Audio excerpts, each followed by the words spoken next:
Have you ever met Loujain before? No, I haven't met Loujain, unfortunately. I have met Loujain. I met her in Riyadh, at her house. No, I have never met Loujain, although I would love to one day.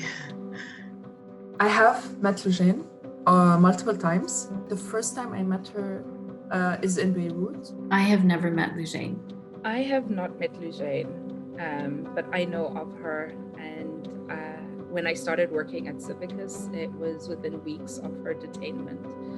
And her case from that moment stayed with me.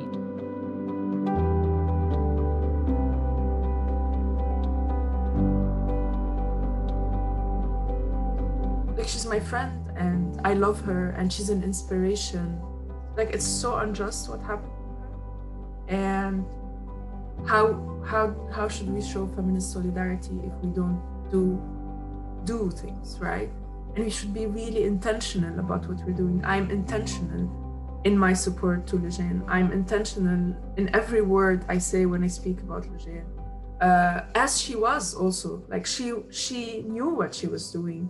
She wasn't like, oh, I'm just gonna drive my car and see what happened. No, she exactly knew what she was doing and it was a risk that she was willing to take. Loujain has fought for what's right and basic freedoms at a very, very foundational level. You know, the end of male guardianship, the right to drive, that men and women would be treated as equals. Those are things that many of us believe in, and she is a hero. She's always done it tactfully, peacefully, so she should be celebrated, and rather than vilified like she has been and defamed. I want to fight for Loujain because when I see her, I see a strong and free spirit that has managed to somewhat terrify the authorities and also unveil their weaknesses.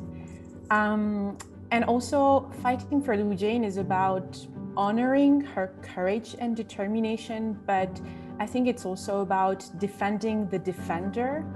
And ultimately, we want to see her free so she can use that freedom to help and assist and defend others in Saudi Arabia.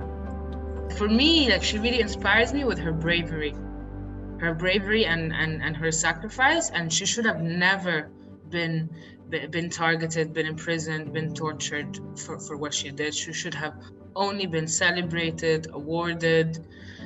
You know, Saudi Arabia should have named a national day around her.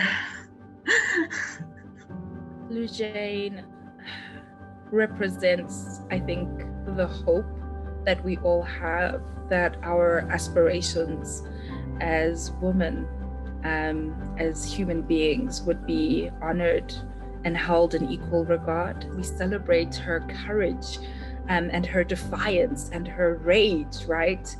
Because I think we all have that within us. We've seen where women are leading protests around the world, and Loujain's name is mentioned as a light and an example of what we can do if we nurse our fear, but we also sit deeply with that discomfort, knowing that we could pay the price, but it would be worth it. What Loujain has done and what she continues to do is to disrupt what it means to fight and what it means to show up and what it means to literally live this truth of none of us are free until we all collectively are free. And so I fight for her because I know that she would fight for me. I know that she would fight for my daughter. So it would be stupid for me to not fight for Loujain.